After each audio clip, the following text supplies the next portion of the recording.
You're listening to the Parents of Hardworking Teens podcast, episode 89. Why it is hard for your teen to change the way that they study, even if that way is far from ideal. Maybe they're going over the word limit constantly and then having to spend just as much time again having to cull all of those words. Maybe they are leaving things to the last minute and being in a state of stress and panic, up late trying to finish their task.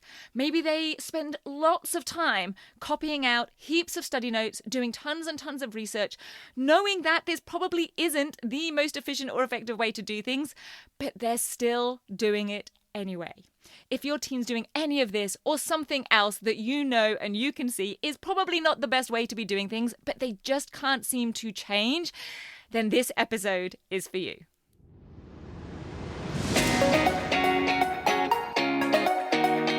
I'm Katie Jones, and with over 15 years in education as an award-winning high school teacher, international external examiner, and as a study coach, I've helped thousands of students skyrocket their results and confidence. And this podcast is where I share all my insights, tactics, and tips with you, the parent, so you can help your hardworking teen get happy, smart, and successful in their study, and have you both enjoy the journey along the way.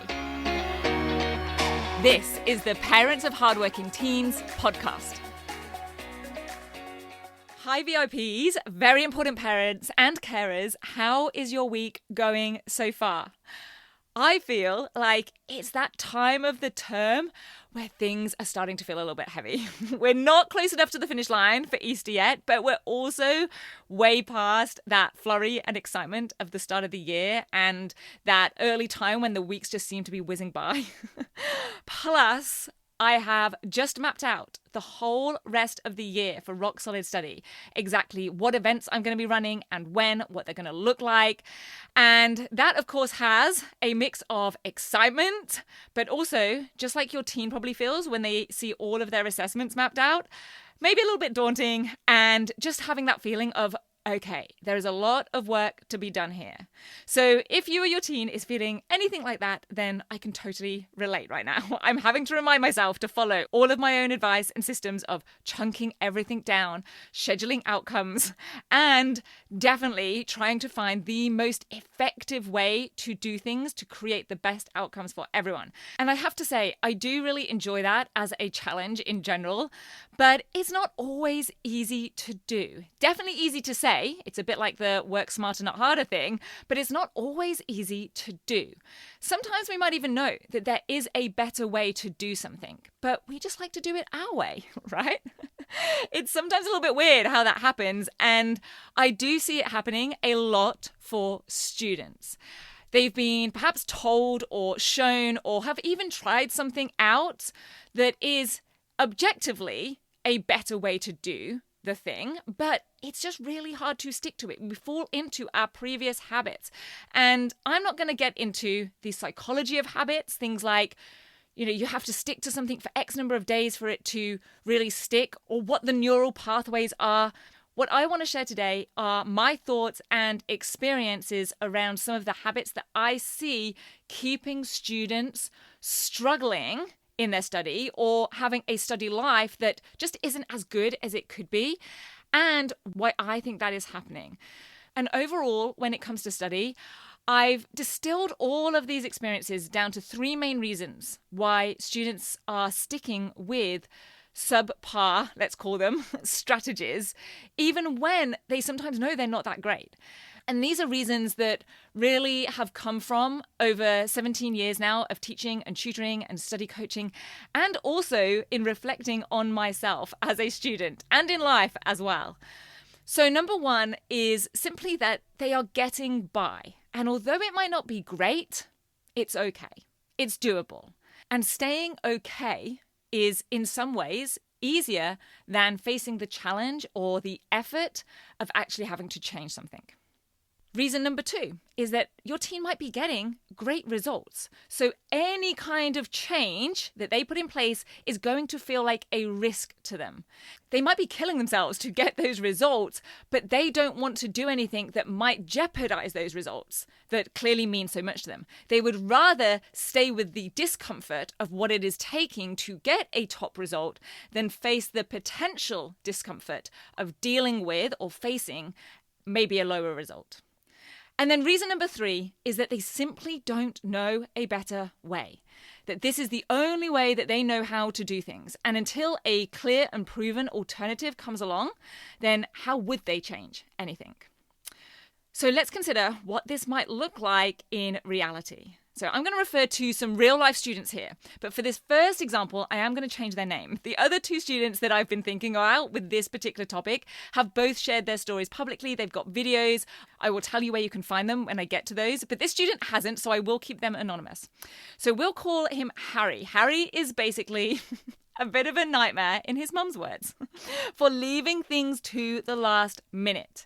Now, he doesn't completely leave those things to the last minute. He's not lazy, but he will take things down to the wire.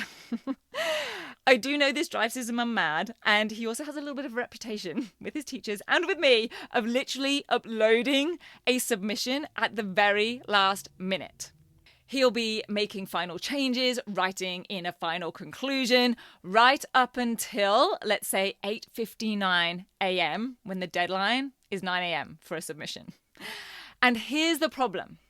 This is never a total disaster. So yes, Harry is tired the next day when he's been up till midnight the night before working on that assignment due that next day. And yes, it has been stressful. But is it a disaster for him? No. Is it uncomfortable? Yes. But does it feel familiar and doable? Yes. Has he gotten used to that just being the way that schoolwork and assessment goes? Yes. Does he still get good results overall? Yes. So until the day that his results nosedive as a direct result of something being last minute, or his well-being or his comfort levels become so unpleasant for him that it pushes him to change, then he may well not want to change. They say, don't they, that getting out of pain is a much stronger driver than moving towards pleasure. And in this case, I think that's exactly what's going on. So Harry is getting by. Things do feel stressful sometimes, but overall, he just puts that down to that's just how study is. It's not bad enough or painful enough to force a change. And that's why I think this is actually sometimes one of the trickiest situations. Next example is Tara. Now you can see Tara's case study on our success stories page on the Rock Solid Study website. I will put the direct link in the show notes, but if you want to type it in, it's www.rocksolidstudy.com/success. Now Tara's habit that had been very hard for her to break, and I will tell you even harder for her dad to watch, was always going way over the word count in an essay or a report or pretty much any type of assignment. And then she was having to spend even more time having to cull large chunks to get it back down to within the word limit. So of course that meant that she was spending a lot of time and effort on the front end because she was basically doing twice as much work in the first place and writing so much. And then spending even more time on the back end having to cut and cull and edit. And the reason it was so hard for her to change this was because she was getting excellent results. And she did not want her grades to drop. And this was the sort of system that she had fallen into. Clearly what she was doing, how she was studying, was kind of working in the sense that it was getting her the results that she wanted. But she was sacrificing her time, her life balance, other things in life to be able to have those results. Now, I think we can all probably relate to this in some way. It's kind of better the devil you know, right? And basically, changing anything, therefore, felt like a big risk to her. And she was willing to sacrifice the other things in life, like life balance, having more free time, because she'd never really had those. She'd sort of fallen into this way of working. And this was the only way that she knew how to get these grades. It's the only way she'd ever done it. And that brings us to the third reason, not knowing a better way. This was Jess. Again, her story is on the success page of the Rock Solid Study website if you want to go and see more of her experience. But her specific habit that her mum really wanted her to break. Interesting, isn't it? How it's often the parents that want students to break these habits because, like I said, they almost feel like it's safe and it's the only way that they know how. But Jess's mum would call her notes War and Peace. She was writing out tons and tons and tons of study notes. Now, writing notes can be an effective study method, but there are various ways to make this method much more efficient and effective than the way Jess was doing them, which was basically rewriting information from textbooks or taking copious notes on every aspect of the current novel or documentary they were studying in English, copying out detailed diagrams for science, making 100 stack of flashcards for business studies definitions and case studies. And the issue here was that she just didn't know a better way. She didn't have those more effective and efficient ways of note-taking. And so she didn't understand or therefore believe that there could be other methods of recording and revising and learning information that were indeed faster and more effective.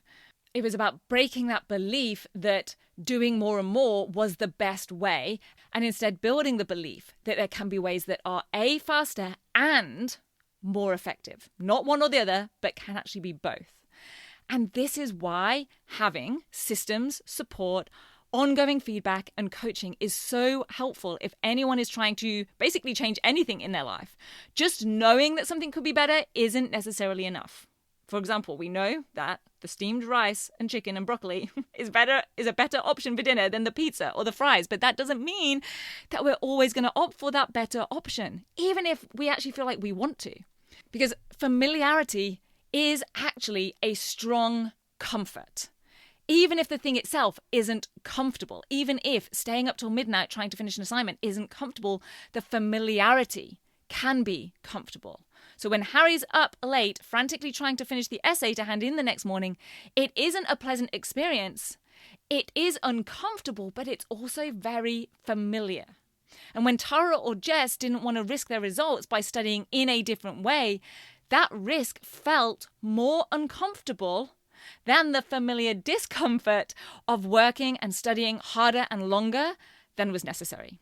And on the flip side, if things were so terrible, for example, their results were so disappointing that they were willing to try anything, or that the lack of sleep or the amount of stress for Harry was so awful that there was no other option than to change, then things would be different. It's very easy to make a change when you've kind of got nothing to lose, like anything is better than this. But when things are okay or even good, then we feel like we're risking something. And in order to want to or be willing to make a change and stick to that change, we have to know that we aren't risking anything. We're actually moving towards something that's even better.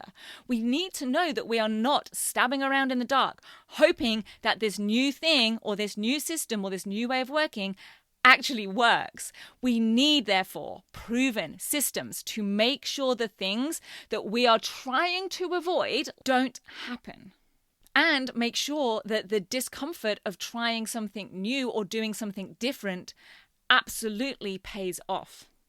But the first step, as with all of these things, is that awareness. So if you are feeling frustrated that your teen is always doing things in the same way, even though that thing or that way of working is annoying or stressful to them, let alone you, then see if you can together figure out why that is.